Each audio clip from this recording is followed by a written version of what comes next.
तर मंडळीनो, आज असा रविवार म्हटलो की नाश्ता काय करायचा ह्यो प्रश्न पडता।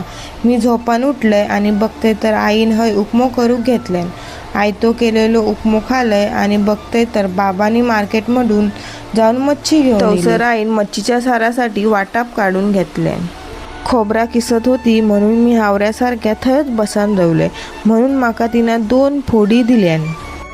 तर मित्रांनो, हे मिक्सरच्या भांड्यात वाटाप टाकून घेतल्यान आणि मिक्सरमध्ये गरागरा फिरवल्यान। ह्या बघा मस्त वाटाप वाटल्यान। हय माशे सुटी करूक घेतल्यान आणि मस्त स्वच्छ पाण्यान धुवून घेतल्यान आणि फोडणेक कांदो तडतडावल्यान। हय साराक जरा उकळी इली त्याच्यात सोला टाकल्यान। मगे माशांका पण एक एक करून सारात सोडल्यान। सार रटामटा शिजला की आम्ही मस्त जेवून घेतलो। व्हिडिओ आवडलो असात तर लाईक करा आणि